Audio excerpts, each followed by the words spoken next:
البدع والأهواء، أهل البدع العقائدية وأهل البدع السياسية. نقول بيننا وبينكم السلف، بيننا وبينكم الكتب، كان فيقول البدع بيننا وبينكم. Masih apa? Hadis Abi Hurairah radhiyallahu anhu tentang hak muslim terhadap muslim yang lain. Yang ketiga adalah wattibaul janaiz, yaitu mengiringi jenazah dia. Kita tahu bahwasanya di dalam hadis yang diriwayatkan oleh Imam Ahmad dan lain-lain, At-Tirmidzi dan lain-lain, dari siapa? Abdullah bin Amr ibn al-As radhiyallahu anhuma, Rasulullah SAW bersabda, laisa minna man lam yuwaqqir kabirana walam yarham shaghirana walam ya'rif li alimina haqqah. Tidaklah termasuk dari golongan kami orang yang tidak menghormati orang yang lebih tua dan tidak menyayangi orang yang lebih muda dan tidak mengetahui hak orang yang alim di kalangan kami. Menunjukkan apa? Kita wajib untuk memuliakan mereka. Dan memuliakan mereka bukan hanya ketika masih hidup, tapi apa? Ketika meninggal juga kita muliakan. Istilahnya adalah apa? Penghormatan terakhir barangkali istilah sebagian orang.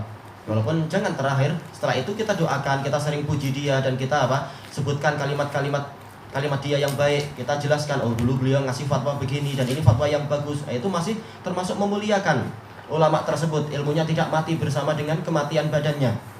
Nah, maka termasuk dari pemuliaan orang mukmin adalah apa? Kita ikuti jenazah dia, kita antarkan dia ke tempat istirahat dia yang terakhir, istilahnya istirahat terakhir untuk yang di dunia. Tayyib, maka ini dan dalilnya banyak sekali. Hadis Abi Bakrah juga seperti itu, bahkan dijelaskan secara lebih rinci, yaitu jangan membawanya pelan-pelan, tapi apa? Jalankan dengan cepat. Karena Rasulullah mengatakan apa? Yaitu ketika disuruh untuk berjalan dengan cepat membawa jenazah, mengatakan fa in kana khairan, kalau dia itu adalah orang yang baik, wa fa khairu ma tuqaddimuhu ilaih, maka kalian telah memberikan yang terbaik untuk dia, yaitu kalian serahkan dia kepada yang lebih baik. Langsung dia mendapatkan apa? Tempat yang nikmat di alam kuburnya. Jangan ditunda-tunda, kasihan dia. Wa in lam yakun kadzalik, kalau dia itu ternyata bukan orang yang soleh, fasyarru ma tad'una min a'naqi min awatiqikum, yaitu kalau dia adalah jenazah yang jelek, maka dia adalah sejelek-jelek jenazah yang kalian lepaskan dari apa pundak kalian. Ngapain lama-lama dipikul? Menunjukkan apa? Segera saja untuk masalah jenazah kalian segerakan. Makanya disebutkan di dalam hadis yang sahih, hadis Abi Hurairah radhiyallahu anhu, Rasulullah SAW mengatakan, idza wudi'atil janazatu fi a'naqir rijal, kalau jenazah itu diletakkan di leher-leher orang rijal, karena rata-rata yang memikul memang kaum pria, fa in kana sholihan, kalau dia adalah fa in kanat sholihah, kalau ini adalah jenazah yang baik, maka dia mengatakan qaddimuni, segerakan saya, karena dia tahu ini tempat dia bagus. Nggak perlu lama-lama nunggu di rumah dan lain-lain. Wa illam yakun kadzalik, kalau ternyata dia tidak demikian, taqulu ya wailaya aina tadhhabuna biha, maka jenazah ini berteriak, celaka aku, kemana kalian membawa aku? Nauzubillah. Rasulullah mengatakan, la yasma'u kullu syai' illa saqalan, illa saqalain, semua makhluk mendengar kecuali manusia dan jin. Walau sami'u la sa'iqu, kalau mereka mendengar itu niscaya mereka pingsan. Iyalah, jelas. Kita mikul jenazah teriak-teriak, kemana mu ini? Wah, pingsan kita. Alhamdulillah. Makanya Rasulullah mengatakan dalam hadis yang sahih, laula alla tadafanu la da'aw ta'ala fa yusmi'akum ma asma'ani. Seandainya bukan agar kalian itu tidak saling memakamkan, niscaya aku mohon kepada Allah untuk memperdengarkan kepada kalian apa yang Dia perdengarkan kepadaku. Allah dengar tentang siksaan alam kubur begini dan begitu. Hadis Ibnu Abbas dan lain-lain juga itu. Tapi kenapa Rasulullah tidak mendoakan agar kita juga dengar, agar kita tahu berita-berita gaib? Rasulullah mengatakan, dikhawatirkan setelah ini kalian gak akan mau lagi untuk saling memakamkan. Seakan-akan yang kita makamkan ini gak ada bezanya dengan orang hidup. Masih bicara, masih teriak, masih ini barangkali gak jadi dimakamkan malah, dan seterusnya. Makanya dijelaskan oleh siapa? Oleh Imam Ibnu Utsaimin rahimahullah ta'ala dalam syarah Riyadhis Shalihin. Ini adalah hikmah yang besar. Allah Ta'ala menyembunyikan sebagian perkara-perkara gaib itu dari manusia. Di samping itu ujian keimanan juga apa? Untuk kemaslahatan mereka. Soalnya kalau setiap saat mereka dengar teriakan di alam kubur, dengar teriakan ini, teriakan itu, atau dengar ucapan jin di samping-samping, gak akan nikmat mereka makan, gak akan nikmat mereka minum, gak akan nikmat mereka bersendagurau dengan istri, di sampingnya ada makhluk-makhluk, gimana merasa tentram, nggak ada privasi. Itu juga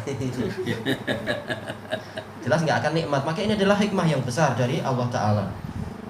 Tapi apa? Kita disuruh untuk apa? Mengikuti jenazah agar apa? Sebagai pelajaran. Hari ini kita mengikuti, boleh jadi besok kita yang diikuti. Hari ini kita menyolati dia, boleh jadi besok kita yang disolati. Sebagai pelajaran. Ternyata apa? Dunia itu datang silih berganti. Yang kemarin perkasa, sekarang sudah jadi mangsa. Yang kemarin masih tertawa, sekarang ditangisi oleh orang, dan seterusnya. Tidak ada yang kekal di dalam kehidupan manusia ini. Maka hendaknya ini menjadi pelajaran. Makanya di dalam hadis yang sahih, Rasulullah SAW ketika sedang duduk, kemudian apa? Murra bi janazah, dilewatkan kepada beliau jenazah, maka beliau berdiri. Maka para sahabat mengatakan, ya Rasulullah, inha janazatul Yahudiyah. Wahai Rasulullah, ini jenazah Yahudi.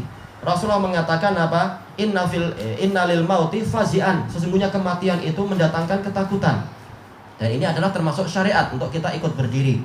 Jadi bukan masalah menghormati orang kafir, tapi apa? Karena apa? Makna yang diinginkan itu masalah kematian itu. Makanya dalam lafaz yang lain ketika dikatakan itu, Rasulullah mengatakan alaisat nafsan, bukankah dia juga jiwa? Jadi yang masalah adalah apa? Jiwa yang mati itu harus apa? Harus kita muliakan dalam masalah makna kematiannya itu, bukan karena dia orang kafir dan sebagainya. Dan pahalanya banyak sebagaimana dalam hadis hadis siapa itu? Aisyah radhiyallahu anha, hadis Abi Hurairah, dan juga hadis Ibni Umar. Ibnu Umar mendapatkan hadis dari Rasulullah SAW, man sholla ala janazah falahu qirat. Barang siapa sholat terhadap jenazah, maka dia mendapatkan satu qirat, yaitu apa? Seperti satu gunung Uhud, gunung yang sangat besar. Kemudian apa? Beliau mendengar dari para tabi'in bahwasanya Abu Hurairah radhiyallahu anhu meriwayatkan dari Rasulullah, apa itu? Man sholla ala janazah falahu qirat, wa man tabi'ahu falahu qiraton. Barang siapa menyolati jenazah saja, dia dapat satu qirat. Barang siapa setelah itu, maksudnya dia mengikuti jenazah hatta tudak, sampai dia diletakkan, yaitu diletakkan di lubang kuburnya itu, maka dia mendapatkan 2 qirat. Maka Ibnu Umar merasa ragu, kenapa dia nggak dengar sementara Abu Hurairah dengar? Dan ini wajar, terkadang ada keraguan. Maka apa? Beliau menyuruh sebagian tabi'in untuk tanya kepada Aisyah, apa yang betul?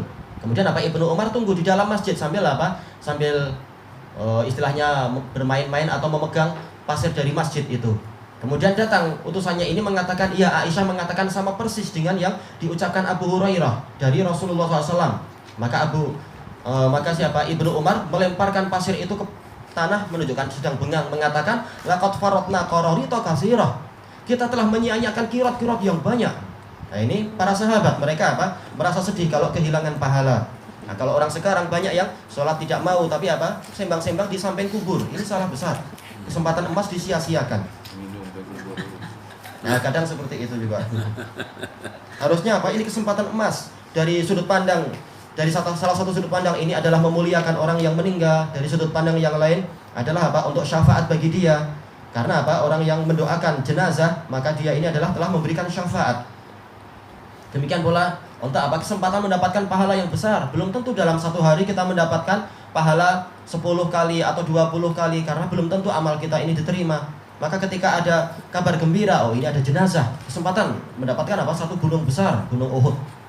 Satu pahala sebesar gunung Uhud, atau boleh jadi sampai tingkat 2 kalau sampai jenazah itu diletakkan. Apakah tunggu sampai dia itu jenazahnya dikubur sampai tanahnya diratakan? Tidak demikian. Tapi begitu jenazahnya selesai diletakkan di tempat kuburnya itu, maka ini sudah terpenuhi syarat.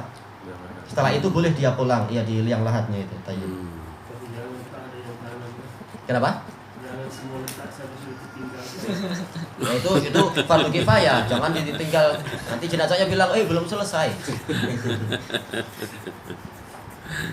Baik. Ilahuna wallahu a'lam. Yang mana lebih afdal, hantar dia ke kubur tu dengan bawa sendiri ataupun naik kereta jenazah? Syekh Al-Albani rahimahullahu taala sebagaimana di dalam Ahkamul Janaiz, dan demikian pula Syekhuna Muhammad bin Hizam menyebutkan yang afdal adalah jalan kaki karena itu yang disyariatkan. Adapun kalau naik kendaraan, maka walaupun ini boleh, tapi itu kalau apa? Kalau keadaannya sulit. Adapun kalau tanpa keadaan yang sulit sengaja naik kendaraan, kalau Syekh Al-Albani mengatakan sampai bid'ah itu. Kenapa? Karena ada hikmahnya. Rasulullah menyuruh untuk apa? Untuk berjalan dengan cepat dan sebagainya. Rasulullah melarang untuk lari karena itu akan menyakiti jenazah. Tetapi apa? Jalan dengan cepat itu yang betul. Maka ini syariat secara rinci seperti ini tidak terjadi untuk apa? Kereta. Istilah jalan, istilah lari cepat dan jalan cepat dan sebagainya. Aisyah pada waktu ini pun memang menjadi sumber rujukan. Oh, jelas. Di zaman para sahabat ma'ruf selalu apa? Banyak yang tanya ke Aisyah. Kadang Abu Hurairah yang tanya ke Aisyah, nyuruh Abu Salamah bin Abdurrahman tanya ke Aisyah bagaimana dan seterusnya. Karena dia lebih tahu tentang apa? Keadaan hadis-hadis yang para sahabat mungkin tidak tahu tentang apa ketika di dalam rumah dan sebagainya. Adapun ketika masalah safar, masalah apa itu masul khuf, yaitu mengusap khuf, Aisyah mengatakan alaika bibni Abi Thalib. Engkau harus datang ke Ibnu Abi Thalib karena dia menyertai Rasulullah dalam safar. Jadi satu sama lain saling apa? Saling memberikan rekomendasi. Ali maksudnya. Iya, masalah ini pergi ke Ali bin Abi Thalib, masalah ini pergi ke fulan, tanyakan fulan dan seterusnya. Baik, saling membantu untuk apa tersebarnya ilmu.